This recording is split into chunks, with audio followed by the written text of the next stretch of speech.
My dear viewers, beginning today is the official Alliteration Gaming Patreon and channel members. Throughout my Patreon, we've got quite a few tiers you can check out in order to gain special perks and even commission videos that you'd like to see me upload onto the channel. Every tier includes a shout out on my supporter card at the beginning of all of my videos, along with the benefits of the tier itself. Following that, you can now also join the Alliteration Nation by becoming a channel member on the YouTube side of things. Pledging your subscription here as a member of the channel is going to grant you the same shout out on my supporter card as all the Patreon tiers do, as well as access to the members only channel on my Discord. You'll gain a member badge that will level up as you stay subscribed and access to my exclusive emotes when I stream on YouTube. If you're interested in checking out the Patreon, I'm going to have the link in the description and in the pinned comment down below, as well as the link to my Discord should you want to join that as well. And if you want to become a channel member, the big beautiful join button is front and center on my homepage right here. And if you do decide to support the channel in any way whatsoever, know that I am unimaginably grateful, and I can't wait to provide you with even more top-notch content at my trademark top speed. Now, let's get on to the video. Good evening, my dear viewers. Welcome to another Alliteration Gaming video. My name's Levi, and today I have a pimple. That's gross. I'm not gonna be able to unsee that the whole session. Today I'm very excited to bring you the first video from our Patreon commissions. Courtesy of Chiefs15, we're going to be doing a character spotlight on none other than Mina Ashido 1. The first version of Mina is a 7-hand size character packing 20 health and the chaos, life, and water symbols. Mina is all about her response. This powerful ability is going to allow you to throw away a card in your hand to take any card that you check while playing a card and play that checked card once the current one resolves. You don't have to check when playing this checked card. The only cost involved is the card in your hand you're losing, which is still a 1-for-1 trade. With this ability, you can really dance and flow through your card pool and encounter some really thrilling moments when the card you need to win comes right off the top of your deck out of nowhere. Additionally, you get to throw +1 speed on all of your moves, and if they happen to land an acidic touch on your opponent, you're going to recur some health in the process. Being a 7-hander, your health is a massive commodity, so having a way to keep regenerating it is extremely nice. These two abilities are very solid, and they make Mina an incredible resourceful and survival toolbox of a character. However, they are very dependent on us constructing our deck all around them, so let's take a look at how we'll go about that. Now, Mina is a promo pack character, meaning she does not have anything in the way of a dedicated support kit, so we're going to have to get a little creative with it. The first thing that we're going to talk about is what attacks Mina wants to play with.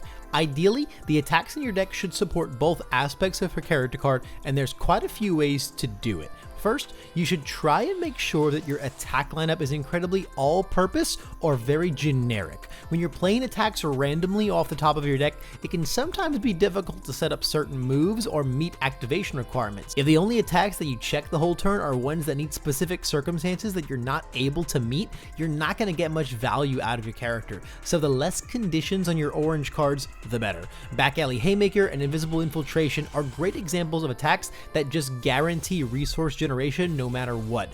You really want to just fill your deck with attacks that are going to be good anytime you play them and or always guarantee some kind of value. Next, let's support that enhance ability. Throws are absolutely fantastic inside Mina. They're an incredible way to make sure you are always recovering health every single turn. Their guaranteed damage also means there's almost never a bad time to play them, so you're never angry to find one off the top of your deck. The life symbol is known for its massive amount of throws, but you can find almost just as many on chaos and water as well.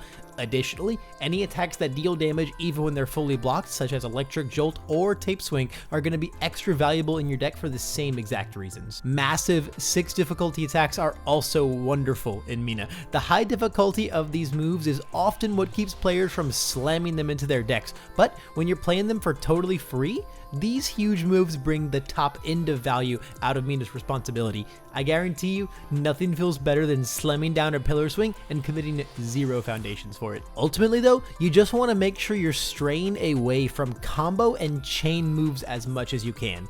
You really don't want to be playing attacks like that unless your whole deck combos with itself. You want to play combo weapons, your deck better all be weapons. You want to play double jab pummel, your deck better be entirely charges. You want to play staff strike, decks? Well, you better make sure gambling is legal in your state. That's everything I've got to say when it comes to the attacks, but what about the foundations in our deck? First order of business? Well, we are still a 7-hand size character, so some key defensive pieces are going to be extremely important. Things like rescue completed, release, graceful maneuvers, these are some of the best all-purpose survival tools in the whole game.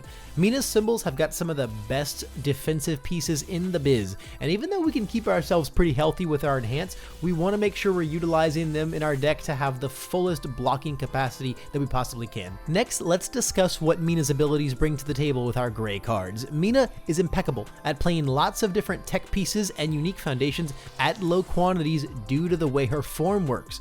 She's so good at including several of these 1-ofs, these 2-ofs that are only really useful in certain matchups or certain circumstances, because the second you check them, you're going to toolbox them right into your stage if you're in one of those situations where they're very useful. And the same goes for hate cards. Pop in a few cards that directly target specific mechanics, symbols, or keywords, and you just watch your rival weep as you fish through your deck and you build in things that hinder their playstyle on demand, all for completely free. It can also be a great idea to double down on some healing with your foundations. Mina's enhance is strong, but recovering health just gets more and more powerful the more you're able to stack it up.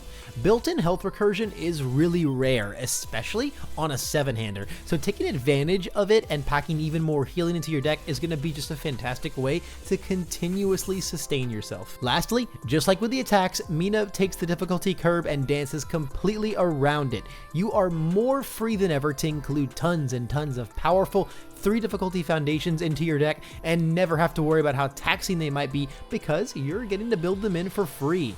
There is no shortage of them either. The water symbol, it's practically infamous for all of its quality 3 difficulty foundations. Excited for Blood is also amazing for stacking healing, guaranteeing activation on your throws. Carbo loading just readies itself every time you hit your rival, and Award the Victor is just exceptional when interacting with Mina, allowing you to essentially play any attack 2 times for free. Now when it comes to actions, I don't recommend going too heavy on them, as they're not able to be played in via Mina's response, and so you don't want to clog up your checks too much. But there are still some pretty generic ones across her symbols that are very solid includes if you so desire. You even get to form in Ready Set Go via Mina's response to draw a card if you really want to. Lastly, let's talk about some assets. Mina plays assets very well due to a few reasons from before, all kind of piling on top of each other. You mix the navigation of the difficulty curve that Mina performs with her ability to toolbox in tech and hate cards, and you can get some wonderful utilization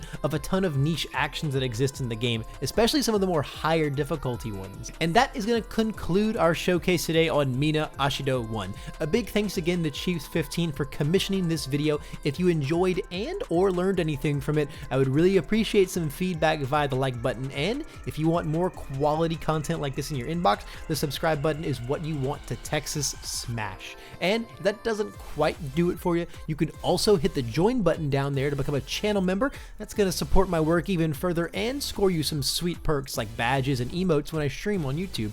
And if you want to commission a video just like this yourself or of another type, you can check out my Patreon to select your very own character for me to cover, or any of my other tiers to further show your support.